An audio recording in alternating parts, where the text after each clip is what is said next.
We started out with Joseph being introduced and the jealousy of his brothers. Finally, the dastardly thing they did, we're going to kill him. They threw him in a pit and then sold their brother as a slave. And then you think the next chapter is going to say, now what happens to Joseph? And right there, it drops in a chapter about Judah and his very strange on-the-range marriage relationship with his sons and what happened there and how ultimately Judah fathered two children through his daughter-in-law, Tamar, who is listed, of course, in Matthew as one of the ancestors of Christ. Something that probably is worth mentioning at this point is, of the 12 sons of Jacob, which one did Jesus come through? Judah. And so just out of the blue, it doesn't give a whole chapter to any of the other sons there. Of course, it does many chapters to Joseph. But Judah's dropped in. And I'm going to jump ahead a little bit, but I'll jump back and then I'll jump ahead. Who was the one who suggested selling Joseph? Judah. Reuben wanted to rescue him. Simeon wanted to kill him, which probably is why Joseph had him put in jail. Judah said, let's sell him. Who is it that sold Jesus? Judas is the Greek way of saying Judah. Same name. And at the end of Joseph's story, which of the 12 brothers offers himself in place? It's Judah. Just wanted to bring that together now. Who was the tribe? What was the name of the man that was responsible for greed that ended up making the Israelites lose the battle of Ai? You remember there was a man in the camp, and it wasn't until they got him out of the camp they could win. Achan, you remember? Achan, who coveted, and then everybody suffered because of that. What tribe was he from? Judah. And of course, Judas coveted the silver in the New Testament. So it's just interesting how Judah continues to appear, and David comes from Judah. Ultimately, Jesus comes from the tribe of Judah. So now, after it tells us this story about Judah, Joseph has been sold, and here you've got this beloved son. Look at the analogies you're going to find for Jesus here. Joseph is the beloved son of an old father. You might call him an ancient of days. Jesus was God's beloved son, you might say. And the brothers sell him for a price of a slave. How much was Joseph sold for? 20 pieces of silver. And Jesus was sold for 30. And some say, well, how come that doesn't fit? I said, well, you've got 1,000 years that go by and there's inflation for a slave in between the two. But they're both sold for the price of a slave. And how do they cover their sin? They present to the Father a blood-stained robe. What does the robe of Christ represent? So it's a blood-stained robe that covers our sin. It's interesting, how did Jacob deceive his father? He put on the robes of his brother. And then later in his life, Jacob is deceived with a robe. Isn't that interesting? They say what goes around comes around. So I don't want to go back too much, but I'm just giving you some of the things that when my associates were sharing those things, I'm going, wanting to, because I love the study of Joseph and the types of Christ that you see all through the story. So now we're returning to Joseph in chapter 39. Now Joseph, verse 1, had been taken down to Egypt, and Potiphar, an officer of Pharaoh, captain of the guard, an Egyptian, bought him from the Ishmaelites who had taken him down there. And the Lord was with Joseph. They took him to the slave market, and different people were auctioning. Joseph, you read later, it says he is handsome and he's got a good form. So he's got a good physique, he's healthy, he's young, he's strong, he's got that glint of intelligence in his eyes. Potiphar recognized that he looked like a good deal, and he bought him. He didn't want to just buy a common labor. He wanted to try and buy a sharp slave that could ultimately serve in the house. And he bought him from the Ishmaelites who had taken him down there. Isn't that interesting? The Ishmaelites sell their brother. The Hebrews were related, or the Israelites related to the Ishmaelites. Yeah. And the Lord was with Joseph. Now, you think if the Lord was with Joseph, he wouldn't have been sold. Can the Lord be with you when you're still going through a trial? Can the Lord be with you when you're being persecuted? So God can bless even in your troubles. The Lord was with Joseph, and he was a successful man. That word can be translated prosperous. He's a diligent worker. And he was in the house of his master, the Egyptian. He's not always in the field. And his master saw that the Lord was with him. And the Lord made all that he did to prosper in his hand. Now, we don't know exactly how long, but Joseph was evidently in Potiphar's house for a few years. It may have been 3 years, 5 years. The total time, little did Jacob know that when he said goodbye to Joseph, go find your brothers. Isn't that interesting? Like Jesus, Joseph is sent by the Father to pursue his lost brothers. That he wouldn't see him again for about 23 years. And so we know about how long. Now, Joseph was 17 when he was sold. And then when he goes out over all of Egypt, he's 30. But that's after his Potiphar time and his prison time. And then 7 years go by before the famine begins. He doesn't see his brothers until they're 1 or 2 years into the famine. Right?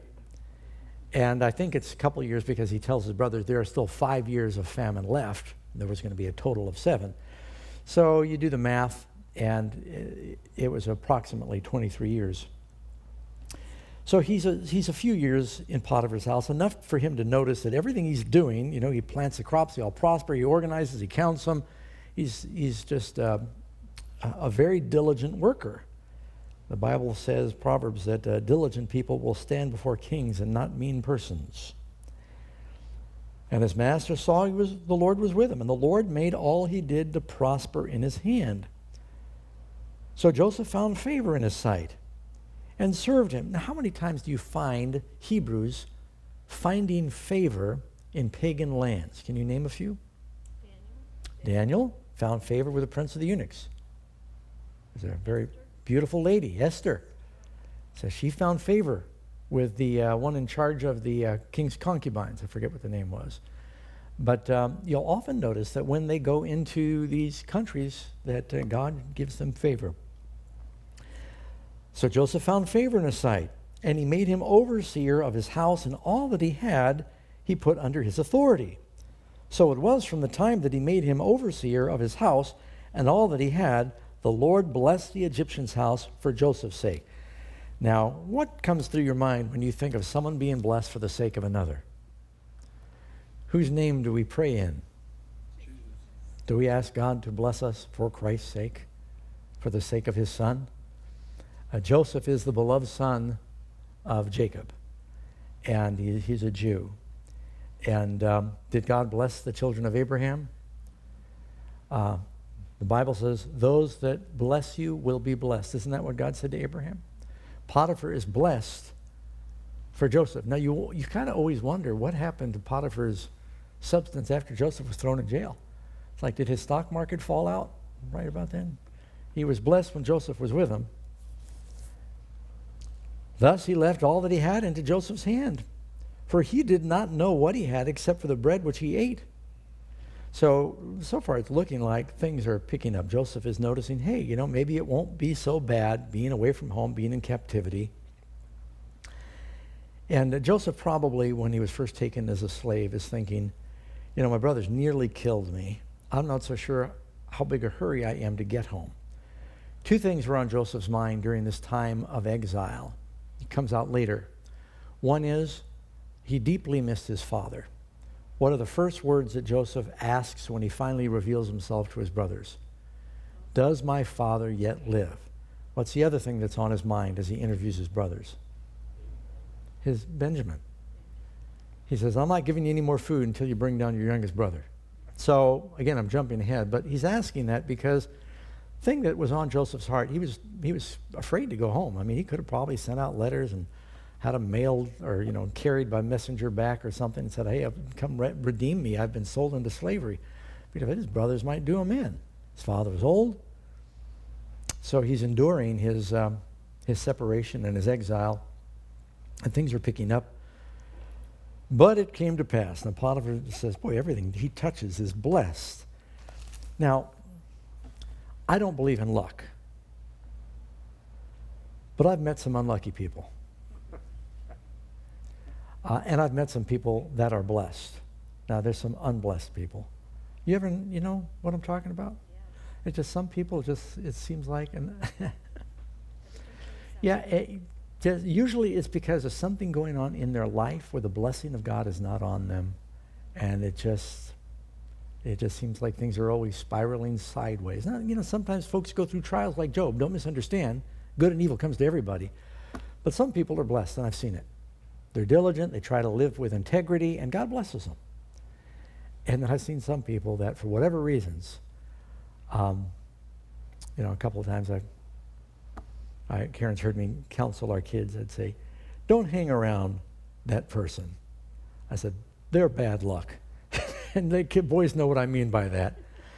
And it just seems like trouble follows them, and there's always a disaster. They're always out of money, and they're always in debt. And I'm just saying, I just don't think he that walks with wise men will be wise. Don't walk with the others. And Joseph was one of those people you would want as a friend. So everything's looking up. But then it says, now Joseph was handsome in form and in appearance. Prior to that, it says Potiphar doesn't even know what he has except for the bread that he eats. Everything else he just trusted to Joseph, and he was blessed. Joseph's a type of Christ. If you trust everything to him, if you realize that everything you own belongs to Christ and you entrust it all to him, you will be blessed.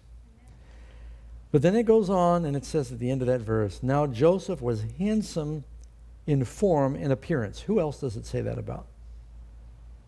There's only about 3 or 4 people in the Bible. It says that Moses was a good-looking baby. It doesn't say what he looked like when he grew up.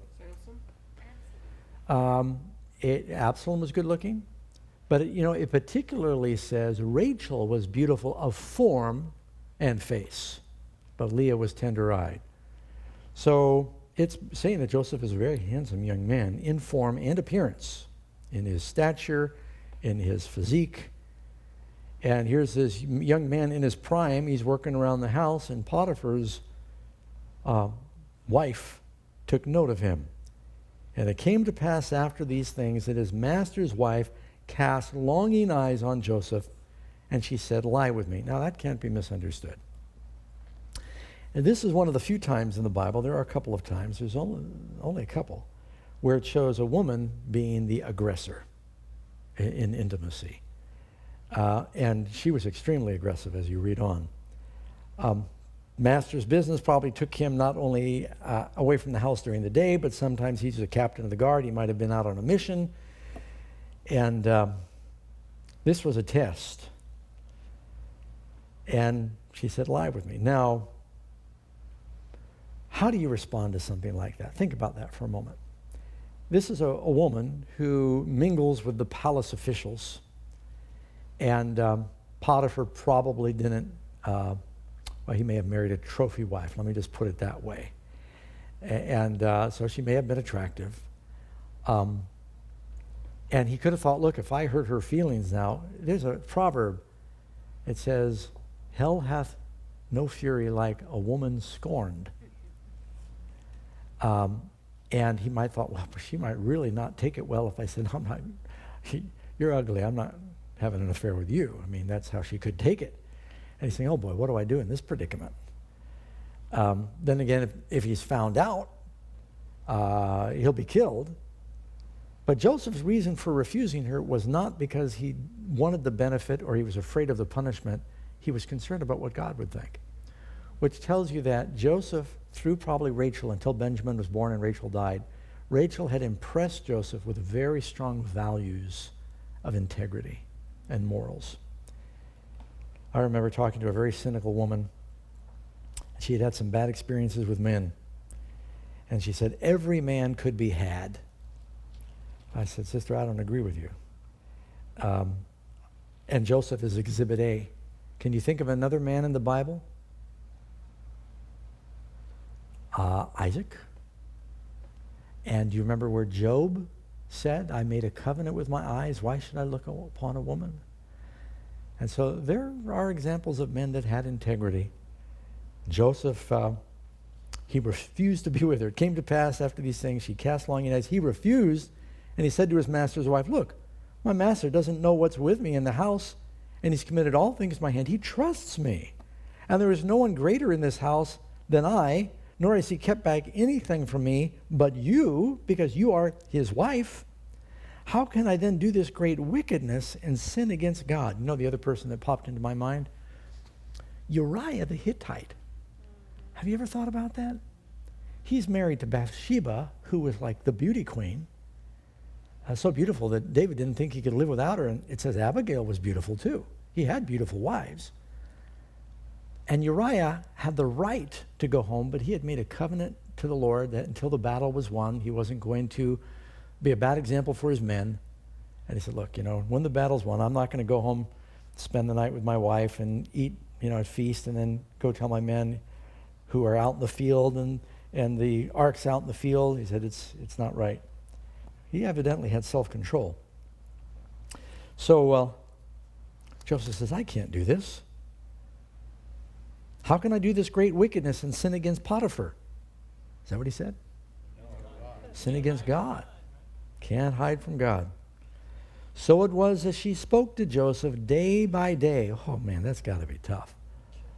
He's working around the house, and she's everywhere. He goes around every corner, and she's, flirting with him and dressing in skimpy clothes and trying to, and she's pleading with him, and he's going, oh my, he doesn't want to disappoint the Lord, and doesn't want to get thrown in prison or get killed or lose his position. It'd be a terribly awkward situation. He's a slave.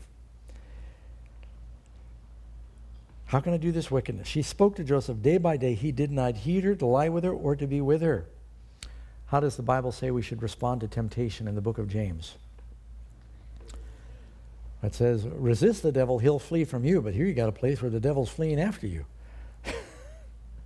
It says you flee from temptation, which is what he did. But it happened about this time when Joseph went into the house to do his work, and none of the men of the house were inside. I think she waited until she told everyone to leave, that she caught him by his garment, saying, lie with me. But he shook himself free. He left his garment in her hand and fled and ran outside. Now, this is not the first time Joseph has lost his robe. Have you noticed that? And she called to the men of her house. Finally, she is so mad. She realizes that this is just not going to happen. But he could turn her into her husband and say, look, you got to deal with your wife here. She keeps chasing after me. And that would be embarrassing for her. So she thought she would preemptively accuse him. And she became mad. And she said, look, he brought in a Hebrew to mock us. He came to me to lie with me. And I cried out with a loud voice, even though no one heard her. And it happened when he heard that I lifted up my voice and cried out, that he left his garment with me and fled. And he went outside. So she kept his garment with her until his master came home. Then she spoke to him with words like this, saying, this Hebrew servant who you brought to us, he came in to me to mock me. So it happened as I lifted up my voice and cried out, that he left his garment with me, and he fled outside. So when his master heard the words that his wife spoke to him, your servant did this to me after this manner, his anger was aroused. And Joseph's master took him and put him in prison. Now, and it says not just any prison, he put him in a prison where the king's prisoners were confined. So it wasn't the worst prison in the kingdom. And he was there in the prison. Now, do you think that Potiphar fully believed his wife's story? If you're married to a girl like that, you must be a little suspicious. And if you know that Joseph was so trustworthy, he probably was loath to kill Joseph, which would have been the normal punishment. But he must have had some hesitation. And who knows, maybe she had done this before. Could have, yeah, this might not have been the first time, and she was afraid word was going to get back, so she accused Joseph.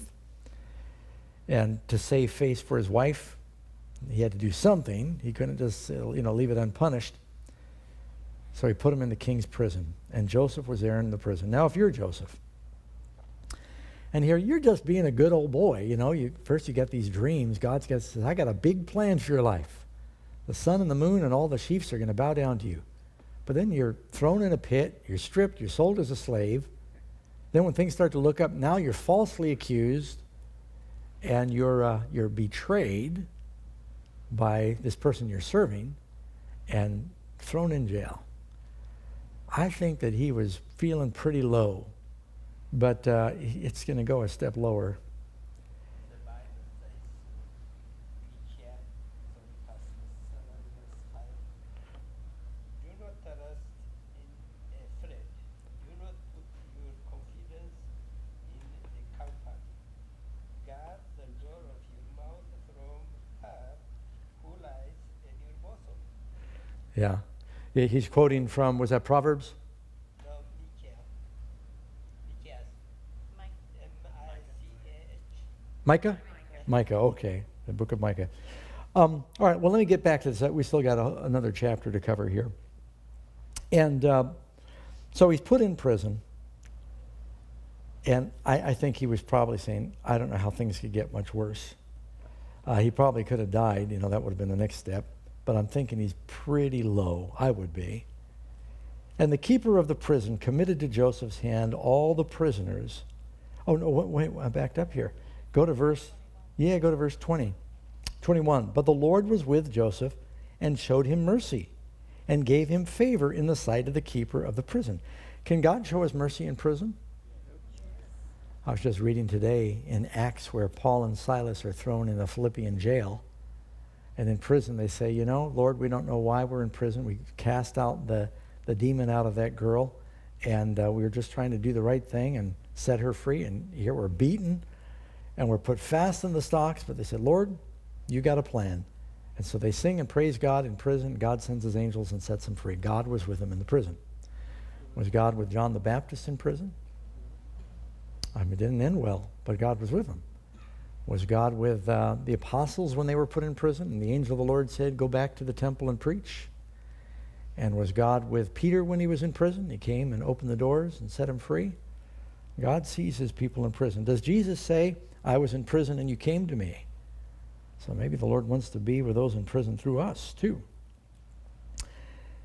So the keeper of the prison, he says, hey, I don't know why they threw him in jail. He seems like such a nice, young, upstanding young man. And so the keeper of the prison committed Joseph's hand to all the prisoners who was in the prison. He becomes the prison ward. Whatever they did there, it was his doing. And the keeper of the prison did not look into anything that was under Joseph's authority because the Lord was with him. Whatever he did, the Lord made it to prosper.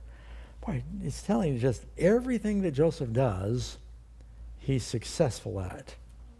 And he just is blessed by the Lord. He's got wisdom, he's got intelligence, and later you're going to find out he's got the ability to interpret dreams. So let's go to chapter 40 now. Yeah, he was the chief trustee of everything that was happening there in the prison. And it came to pass after these things that the butler and the baker of the king of Egypt offended their lord, the king of Egypt. That's better known as the Pharaoh. And the Pharaoh was angry with his two officers, the chief butler and the chief baker. So he put them in custody in the house of the captain of the guard in the prison in the palace where Joseph was confined. Now, we don't know, but what we're speculating is the Pharaoh got very sick from something he ate or drank, and he didn't know what it was. The butler was responsible for what he drank, and the baker was responsible for what he ate. And people were frequently known to try to assassinate kings through poisoning. And all through Europe, during a lot of history, they had official tasters that would be, even the Caesars, they had people that would taste their food and make sure that they weren't poisoned. They had to be someone you really trusted. Nehemiah was the butler for the king of Persia. And so the Pharaoh got sick, and he thought, someone's tried to poison me. Or maybe one of the Pharaoh's tasters died from something they ate or drank, and he said, wait, someone tried to knock me off, and it had to be the butler or the baker. So he puts them both in prison, possibly while an investigation is being made. So that sounds like a plausible backdrop. And the captain of the guard charged Joseph with them, and he served them. So they were in custody for a while. Then the butler and the baker of the king of Egypt, who were confined in the prison, had a dream.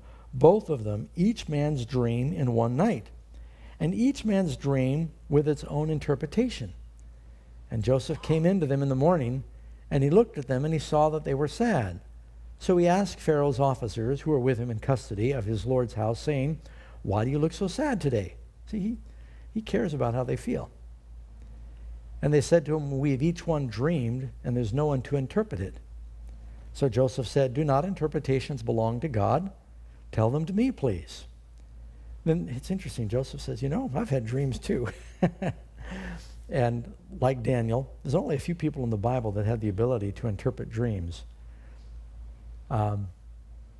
Joseph, Daniel, who am I forgetting? Now, a lot of them had dreams. Joseph, the father of Jesus, he had dreams. A lot of people had dreams, but they didn't all understand their dreams. So who else had the ability to interpret dreams? He had visions, but he sometimes didn't know what it was. Did they go and interpret a dream for someone else? Not too often.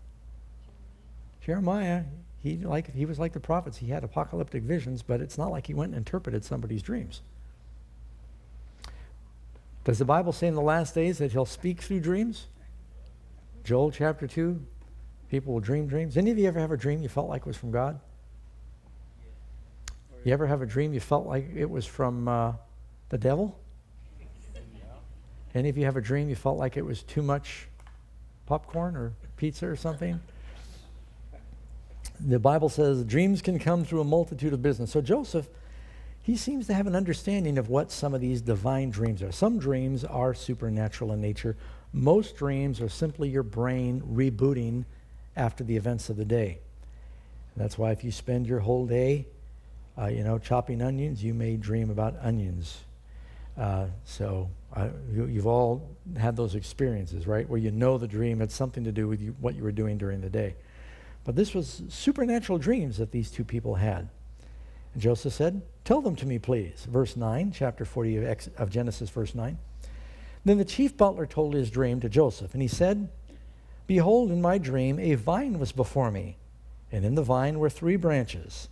It was as though it budded in its blossoms, and it shot forth, and its clusters brought forth ripe grapes.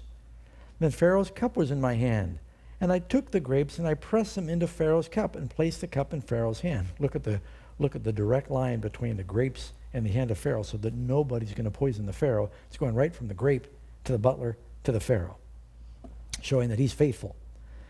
And Joseph said to them, "Here's the interpretation of it. The 3 branches are 3 days. Now within 3 days, Pharaoh will lift up your head and restore you," meaning take you out of prison.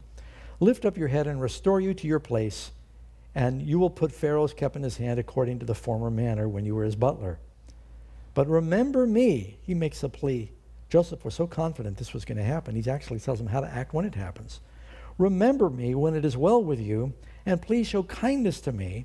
Make mention of me to Pharaoh, and get me out of this house. For indeed, I was stolen away from the land of the Hebrews, and I've done nothing here that they should put me in the dungeon." Yeah, I remember one time reading a story about the Tsar in Russia went to visit a prison, a big gulag filled with prisoners, hundreds of prisoners. And the Tsar, of course, had the ability to pardon people. So as the Tsar was walking down the hall surrounded by bars and cages, all the men came running up to the bars and they said, Your Majesty, I did nothing wrong. I've been falsely accused. I'm innocent, and please let me out." And he just saw, hordes of them doing this. And one man sat over against the wall, and he didn't come rushing the bars, asking for mercy. And he said to the guard, "Tell that man to come over here." And the man came over, and the Tsar said, "What are you here for?" He said, "Your Majesty, I'm a thief." He said, "I stole a cart." He said, "Well," to the head jailer, he said, "I want you to take this man out of here and set him free. I don't want him to be a bad influence on all these innocent men." Everybody in jail said they were innocent. And so when Joseph says, "I'm innocent," they all say, "I'm innocent." Well, not all. There's a few, I guess, that are honest. And so he said, "Remember me. Please remember me." Now, make a note of that. I did nothing wrong. So when the chief baker, I'm in verse 16, when he saw that the interpretation was good, he said to Joseph, "I was also in my dream, and there was 3 white baskets on my head. In the uppermost basket were all kinds of baked goods for Pharaoh, And instead of putting them in the hand of Pharaoh, it says, and the birds ate the baskets out of my head. And Joseph sighed and he said, this is the interpretation of it. 3 baskets of 3 days. Within 3 days, Pharaoh will lift off your head from you and will hang you on a tree, and the birds will eat your flesh from you. And Joseph told him that with some certainty, because I think the Lord revealed to him that the baker did try to poison the Pharaoh, so he was guilty. Now it came to pass on the 3rd day, which was Pharaoh's birthday, he made a feast for all his servants. Well, there you have a birthday party mentioned in the Bible. That may be the first one. He made a feast for all his servants, and he lifted up the head of the chief butler and the chief baker among his servants. He restored the chief butler to his butlership again, and he put the cup in Pharaoh's hand. But he hanged the chief baker as Joseph had interpreted to them. Yet the chief butler did not remember Joseph, but forgot him. And so often, people are in prison and say, yeah, when I get out, I'm going to come back. I'll take care of you guys. I'm going to help you out. And they get involved in life on the outside, and they forget those who are having life on the inside. Now, let's talk about Jesus for a moment. Was Jesus imprisoned on a cross, and he had someone on the right and the left, and one of them said, Lord, remember me? And one had life, and Jesus said to one, you will live, you'll be with me in paradise. And the other one perished because he didn't believe. So Joseph now, if people were to say, what was the lowest point for Joseph? I think that the lowest point for Joseph was when the butler is restored, and Joseph keeps talking to the guards and say, any word from the palace, any word from the palace? And almost 2 more years go by, and nothing happens. Matter of fact, not almost 2 years. You read it in the next verse. I've got time to go a little farther with your permission. Yeah, he probably felt betrayed. He said, Jesus, why don't you set me free? Yeah, now we're going to go to chapter 41, and we're going to talk about this great reversal of fortune. Then it came to pass at the end of 2 full years that Pharaoh had a dream, and behold, he stood by the river. And suddenly there came up out of the river 7 cows, fine-looking and fat, and they fed on the meadow. And behold, 7 other cows came up after them out of the river, ugly and gaunt, and they stood by the other cows on the bank of the river. And the ugly and gaunt cows were not vegetarians. They ate up the 7 fine-looking and fat cows. So Pharaoh awoke. That would be disturbing to watch cows turn into carnivores. So Pharaoh awoke. Finally he settled down. He went back to sleep. And he dreamed a second time. 2 dreams, same night. And suddenly 7 heads of grain came up on one stalk, plump and good. Then behold, 7 thin heads, blighted by the east wind, all withered, sprang up after them. And the 7 thin heads devoured the 7 plump, full heads. But they weren't any fatter. So Pharaoh awoke, and indeed it was a dream. Now it came to pass in the morning that his spirit was troubled. And he sent and he called for the magicians of Egypt and all its wise men. Now, that is a pretty austere assembly, because, this is back in the days when the Egyptians were a mighty empire, and they were building magnificent buildings that had incredible math, that were lined up with astronomy. The Great Pyramid is just, when you study the geometry and architecture of the Great Pyramid, I've been inside it and walked to the middle. I don't know if you're allowed to do that anymore. And you just see that you can't get a razor blade between these massive stones. How they cut them with such precision, we don't have the tools today. It's incredible. So they were building some of the most incredible buildings. So when you bring in the wisest people in Egyptian during its golden era, you got the who's who of the wise guys that are there. And he says, someone here, they're going to be able to tell me. He says, tell me my dream. But there was no one who could interpret them for Pharaoh. Then the chief butler, suddenly he remembers Joseph. He said, yeah, wait a second, I had a dream.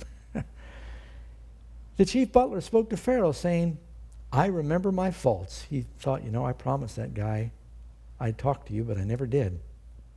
I remember my faults this day. When Pharaoh was angry with his servants, may we sometimes forget about Jesus and what he suffered for us? Joseph in prison was forgotten. When Pharaoh was angry with his servants, and he put me in custody in the house of the captain of the guard, both me and the chief baker, we each one had a dream one night, he and I, each of us dreamed according to the interpretation of his own dream. Now there was a young Hebrew man. Now, the word Hebrew, it means crossed over.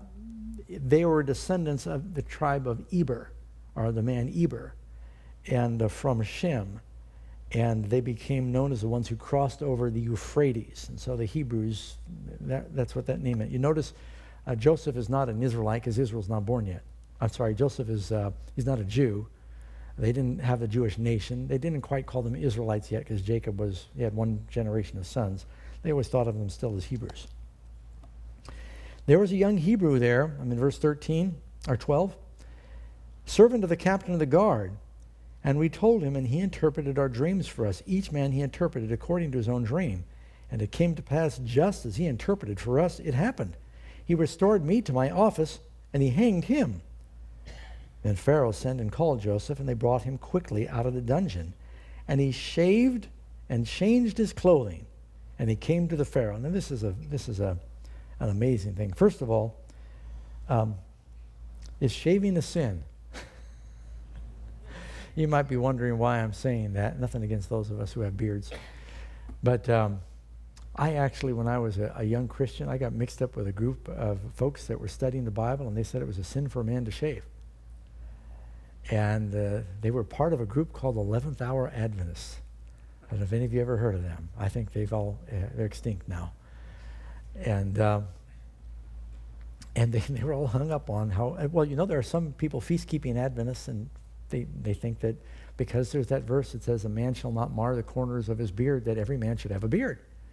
But that verse actually in another place it says you're not to mar the corners of your beard for the dead. Had nothing to do with shaving or not shaving.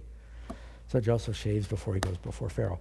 And it says Mephibosheth trimmed his mustache. This is just free.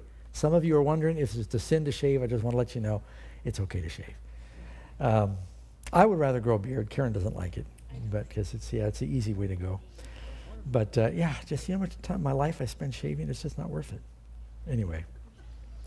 All right, so that's called a detour. They sent for Joseph. If you're going to go before the Pharaoh, you better clean up. He's been in the jail. He's looking real scruffy. So he washes and he showers and he shaves and he puts on his robes. Because if you're going to the palace of the king, you got to dress right. Is that right? Does it matter how we dress when we come to worship God on Sabbath? Yes. I haven't really preached a sermon on that since I've been here at Granite Bay, but might be getting time. I think that, people, if they were to go visit the governor, they'd probably dress appropriately. And people come before the king of the universe, and they look like they're, coming from working out on the beach. And I think people should feel welcome. Y'all listening? I think you should make everybody welcome. Don't ever make anyone feel guilty if you got visitors here. But as people are growing Christians, they need to know that you should demonstrate respect in your attire when you come before the king. I think that can be taught biblically. You can teach it from Esther, and you can teach it from Joseph here, and there's others. Matter of fact, when God gave the 10 Commandments, he said, tell the people to wash and change their clothes before they met with God. And the priests were to wash before they came and met before God. So I think that, we're kind of in a generation that's losing a concept of reverence and propriety. Is that the word I'm looking for? Yeah. Anyway, so he cleaned up, he came before the king, and he's telling him the dream. And he said to Joseph, I have had a dream, and there's no one who can interpret it, but I've heard of you, you can understand a dream and interpret it. And Joseph said, yes, I have these special powers. I'm smarter than anyone else. Is that what he said? Yeah. Joseph's humble.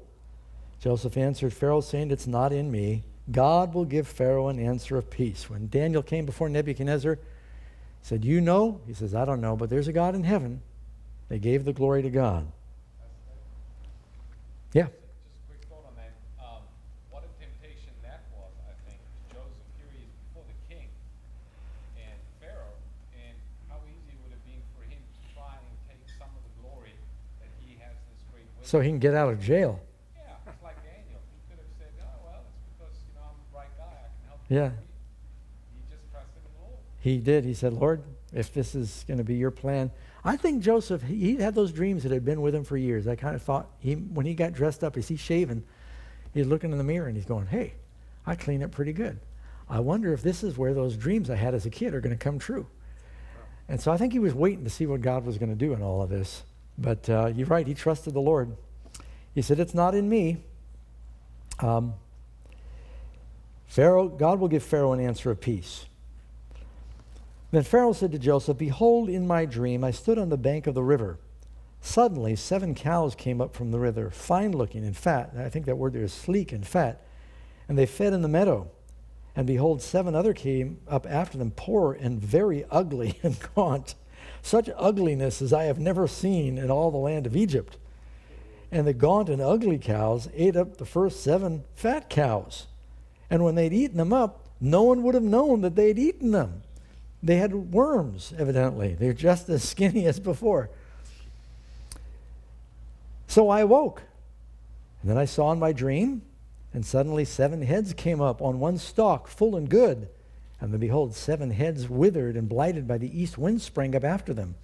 And the thin heads devoured the 7 good heads of grain. So I told this to the magicians, but there was no one who could explain it to me. Then Joseph said to Pharaoh, the dreams of Pharaoh are one. 2 dreams, you got 2 eyes, 1 vision. God has shown Pharaoh what he's about to do. The 7 good cows are 7 years. The 7 good heads are 7 years. The dreams are one.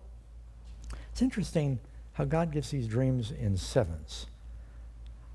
Nebuchadnezzar's dream, how many times passed over the stump? 7 times. So a lot of the dreams that are given seem to contain those numbers. And then you got Daniel chapter 9, you got 70 times 7, right? Anyway, and so the Pharaoh goes on, and this is the thing which I have spoken to Pharaoh. God has shown Pharaoh what he's about to do. Verse 29, indeed 7 years of great plenty will come throughout all the land of Egypt. But after them 7 years of famine will arise, and all the plenty will be forgotten in the land of Egypt.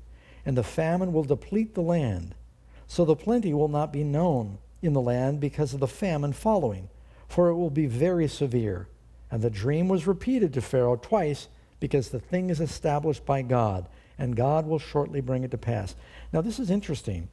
This is setting down a principle for understanding prophetic interpretation. Is this dream a prophecy? Is it foretelling something to come? Is he giving 2 different dreams that tell one story? Does Daniel have 7 visions that also, several visions I should say, that are basically covering the same truth to reinforce it? About the kingdoms, the order of the kingdoms, what's going to happen to Israel during that time? You see that in Revelation where God is giving the history of the church, vision of 7 churches, 7 seals, 7 trumpets. I mean, one's like the religious history, military history, political history, but it's basically the same thing. He's giving it multiple times so that everybody can get it. And now let the Pharaoh select. Now Joseph is doing something. The Pharaoh hasn't said, what do you think we should do? He said, God's going to bring this to pass. And while the Pharaoh is looking at Joseph, probably like Nebuchadnezzar looked at Daniel going, wow, this is a sharp young man. He then says, now let Pharaoh select a discerning and wise man and set him over all the land of Egypt. Let Pharaoh do this, and let him appoint officers over the land to collect 1/5 of the produce of the land of Egypt in the 7 plentiful years. And let them gather all the food of those good years that are coming, and store up the grain under the authority of Pharaoh, and let them keep the food in the cities. Then let that food be as a reserve for the land for the 7 years of famine, which shall be in the land of Egypt, that the land may not perish during the famine. All the wise men and the Pharaoh and the courtiers are listening to this young Hebrew speak. And by now he's learned perfect Egyptian. You know, later when his brothers come, he's able to disguise that he's a Hebrew because he speaks such good Egyptian. Yes? I was wondering about the dreams. Probably the trickiest thing in the dreams he said to Pharaoh and to the 2 officers was to get that the 7 cows were 7 years and the 3 baskets of 3 days. I mean, that's not very logical almost. And that you have units of time. But to me it's interesting. I don't know if is it a coincidence that in his own dream he had 11 stars and You're wondering, would those be times? Exactly, because exactly after 13 years, he dreamt that when he was 17, and when he was exalted, he was 30. That's interesting. Let me repeat this for people can't hear what you're saying. Bronco's saying that the days, the baskets, the 7 cows are all representing period of time. When Joseph has his dreams when he's young, and he talks about the 11 chiefs bowing down to his chief, and then the sun and the moon, talking about it's 13 total. 11 stars plus sun and the moon. Yeah, you have the 11 stars plus the sun and the moon, you end up with 13. Well, it was 13 years from the time that Joseph had his vision, or from when he was betrayed until he's 30 and he goes out over the land of Egypt. I'd never thought of that. Yeah, that's interesting. That's probably something there. Now, Karen, you got her thinking she likes math. All right, so let's keep going here. I want to see if I can get through this chapter. That'd be great. I got to keep moving, though. So I wish, there's a lot of snapshots I want when I get to heaven. I want a snapshot of the face of all of these officials as they watch this young Hebrew who translate all of this. Yeah, prisoner. So the advice was good in the eyes of Pharaoh and in the eyes of all of his servants. And Pharaoh said to his servants, "Can we find such a one as this, a man in whom is the Spirit of God?" Now, I think a little time went between verse 37 and 38 and 39, rather. I think that Pharaoh probably said, "Go ahead, eat some of the grapes on the table over there. I'm going to talk to my officers." And he said, Get the captain of the guard. Tell me about this guy Joseph. Who's this guy? You put him in prison. What's happening? How did he end up there? And he said, because if you pull someone out of prison, you do a reference check. If you're going to put someone over your whole kingdom, wouldn't you run a reference on them? And so the captain of the guard says, when Joseph was running things in my house, everything went great. My wife, who, she's got a reputation, she accused him, and I had my doubts, so I put him in prison, but everything in my house fell apart after he left. And I caught my wife having an affair with another servant later. And who knows exactly what happened, but somehow the Pharaoh got word that Joseph was a blessed man. He said, captain of the prison, he said, "What can you tell me about this guy? Everything he does," you ever heard where it says, "He doeth all things well"? That's what they said about Jesus. Yeah. Everything he does is blessed. No man speaks like this man. He's so sharp, he's so discerning, he's so bright, he's so diligent. And the Pharaoh's thinking, this guy not only knew the dream, he immediately had the answer on how to respond to the dream, even the percentages of what you were supposed to do. So Pharaoh says to his servants, "Where are we going to find somebody like this in whom is the Spirit of God?" What did Nebuchadnezzar, what did Darius say about Daniel? Chapter 6, it says, "In whom was the Spirit of God?" Then Pharaoh said to Joseph, "Inasmuch as God has shown you all this, there's no one as discerning and wise as you. You shall be over my house and over all my people. They'll be ruled according to your word. Only in regard to the throne will I be greater than you." And Pharaoh said to Joseph, "See, I have set you over all the land of Egypt." Then Pharaoh took the signet ring on his hand and put it on Joseph's hand, and he clothed him in a garment of fine linen. What is Jesus wearing in Revelation? And he put a gold chain around his neck, and he had him ride in the second chariot which he had. You remember when Belshazzar at his feast, he said, "If someone can interpret the handwriting on the wall, I'll give him a garment and a gold chain." And Daniel said, "Keep your gifts, you're not going to be king much longer." But here, Joseph ends up getting the garment and the gold chain. It's a sign, that chain was a sign that he had a signet ring and authority. And he had him ride in the second chariot which he had. And they cried out before him, "Bow the knee." This is what Absalom wanted when David was king. He wanted everyone to bow for him when he rode in the chariot. And so he set him over all the land of Egypt. Now I can just see this, friends. Forgive me, but so Joseph is riding up the streets in Cairo or wherever the capital was back then, and the people are shouting because the king has just found this brilliant young man who's going to be the new prime minister. And Joseph says, look to his chauffeur of the chariot. He says, "I want you to go by Potiphar's house for me." By Potiphar's house. Making it up, I am. It makes for a good story. And all the servants come out, and he says, "Hi guys, how y'all doing?" And He looks in the window and sees Potiphar's wife. She looks at him. She looks away. Sorry. At some point, did she have to know? She had to know at some point that he had now become the prime, unless he had died. Why? Yeah. But did he get even? I think he forgave. Yeah, that's the reason I'm bringing that out. And so the king has him ride in the chariot and has everyone bow the knee. Now, what does this tell us here? You've got this amazing story of how in one day Joseph goes from the lowest pit to the palace. Can you think of other examples in the Bible of an incredible reversal of fortune? Jesus goes from the tomb to the right hand of the Father in one day. Daniel goes from being a captive to prime minister. The apostles go from the prison to preaching in the temple, the house of the Lord. Mordecai goes from being in the gate of the king a captive to being prime minister. Esther goes from being an orphan captive girl to being the queen. The Bible is Moses. Yeah, Moses goes from being a shepherd to being the leader of God's people. But when you are saved, you go from being dead to alive. I see another hand. No, I said King Manasseh. Manasseh went, that's the other one I'm forgetting. Manasseh went from the prison of Assyria back to the palace again, yeah.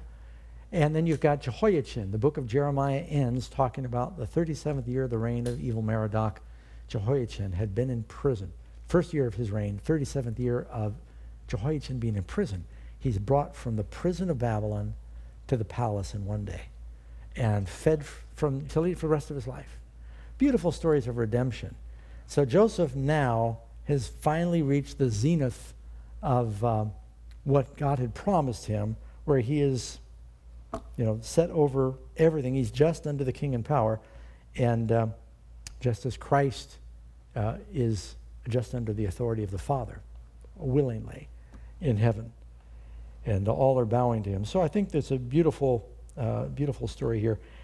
And then the Pharaoh said to Joseph, I am Pharaoh. Without your consent, no man will lift his hand or foot in the land of Egypt. Another type of Christ there. All things are created through Christ. Isn't that right? And Pharaoh calls Joseph's name Zaphnath-Paneah. You want to all say that together? Zaphnath-Paneah, and gave him as a wife Asenath, the daughter of Potiphera, priest of On. So he ends up marrying into the priesthood. So Joseph went out over all the land of Egypt, and Joseph was 30 years old when he stood before Pharaoh, king of Egypt. And Joseph went out from the presence of Pharaoh, and he went throughout the land of Egypt. So I'm going to pause right here. Yeah. One quick thought there. So you have Pharaoh giving Joseph his wife after he's elevated to prime minister. So you have God the Father Giving Jesus. Christ, The bride. Yeah, the bride of Christ. Isn't that something? And all things that were made by Christ. Pharaoh said to Joseph, nothing is going to be done in Egypt unless it's done through you. And so all things, Joseph was over everything in Egypt. And what's amazing to me is finally when his brothers come, and I won't jump into the next chapter, Joseph, they have to meet with him personally. You'd think he'd delegate that, all these people buying grain, to someone else, but they all had to come see Joseph. It's like everyone who gets bread must go to Christ to get it.